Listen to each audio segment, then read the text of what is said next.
Tutorial cara mendownload laporan keuangan di idx.co.id.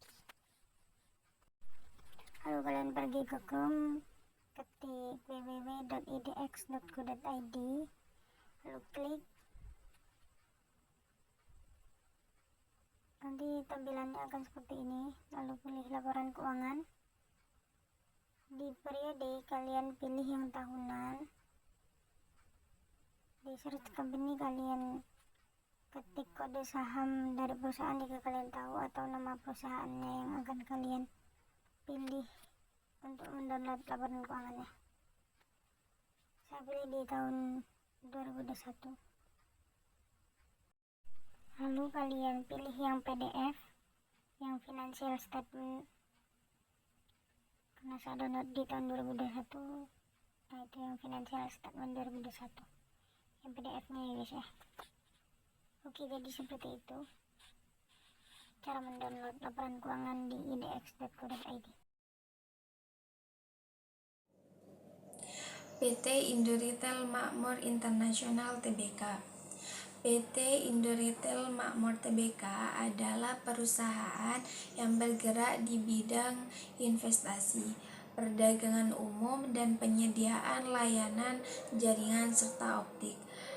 Didirikan pada 16 November 1995, yang mana awalnya adalah PT Diviacom Intrabumi Tbk, berubah menjadi PT Indoretail Makmur Internasional Tbk pada Juni 2013. Kantor pusat Wisma Indomart, Jalan Jenderal Sudirman, Kabupaten Jaksel, Indonesia. Sedangkan PT Sumber Alfameria Trijaya Tbk pendirinya Joko Susanto, didirikan pada 22 Februari 1989. Jenis usaha retail minimarket. Kantor pusat Alfa Tower, Alam Sutra, Tangerang, Banten, Indonesia. Konsep bisnis sistem waralaba dan kepemilikan langsung dengan fokus pada penyediaan barang, kebutuhan pokok, dan konsumsi sehari-hari.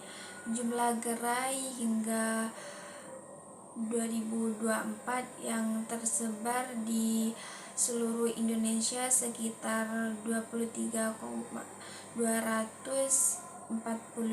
gerai. Selanjutnya di sini saya akan menjelaskan rasio solvabilitas, yaitu DAR dan DER, di mana DAR atau debt to asset ratio itu untuk menunjukkan seberapa besar aset perusahaan dibiayai pakai utang. Rumusnya adalah DAR sama dengan liabilitas dibagi aset dikali 100. Lalu DER atau debt to equity ratio menunjukkan perbandingan antara utang perusahaan dengan modal yang dimiliki perusahaan, dan rumusnya adalah DER sama dengan liabilitas dibagi ekuitas dikali 100. Lalu selanjutnya di sini ada analisis keuangan atau data keuangan dari laporan keuangan kedua perusahaan, yaitu dari PT Indoretail Makmur Internasional Tbk dan PT Sumber Alfameria Trijaya Tbk, di mana data keuangan dari PT Indoretail di tahun 2021 total liabilitasnya mencapai Rp6.825.270 dan total asetnya sebanyak Rp18.124.270 dan total ekuitas sebanyak Rp11.220.944. Dan di tahun 2022 total liabilitas sebanyak Rp6.590.854 dan total aset sebanyak Rp18.918.152 dan total ekuitas sebanyak Rp12.327.298. Dan di tahun 2023 total liabilitasnya sebanyak Rp7.637.304 dan total aset sebanyak Rp20.710.860 dan total ekuitas sebanyak Rp13.073.556. Lalu data keuangan dari PT Sumber Alfameria Trijaya Tbk di tahun 2021 total liabilitasnya sebanyak Rp18.503.950,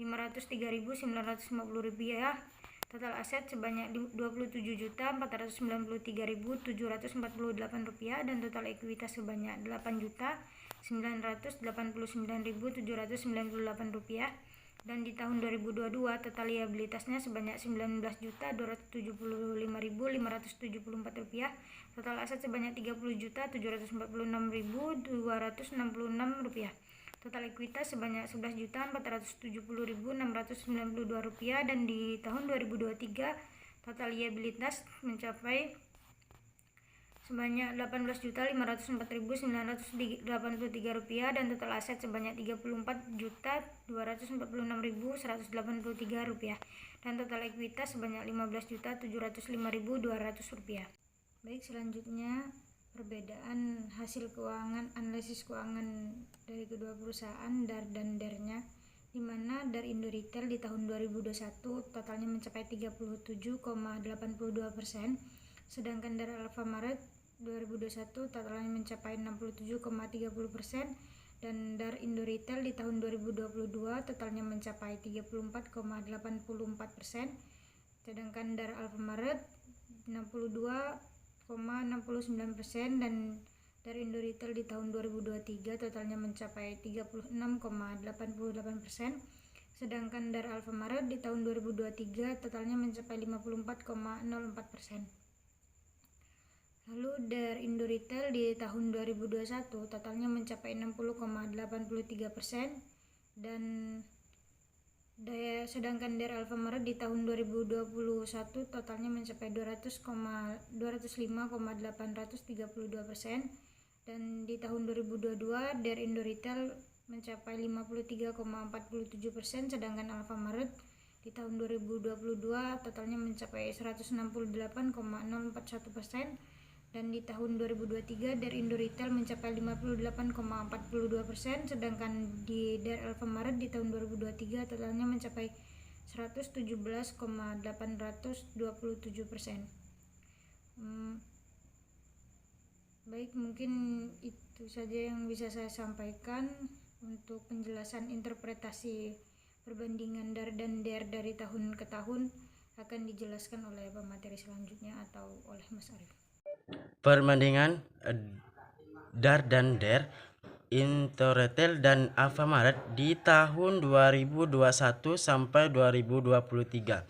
Perbandingan DER di tahun 2021, Alfamart lebih banyak menggunakan utang untuk biaya asetnya dibandingkan Indomaret. Di tahun 2022, kedua perusahaan menunjukkan penurunan DER, tetapi Alfamart tetap lebih tinggi. Di tahun 2023, Alfamart terus menurun DER-nya, sementara Indomaret mengalami sedikit kenaikan.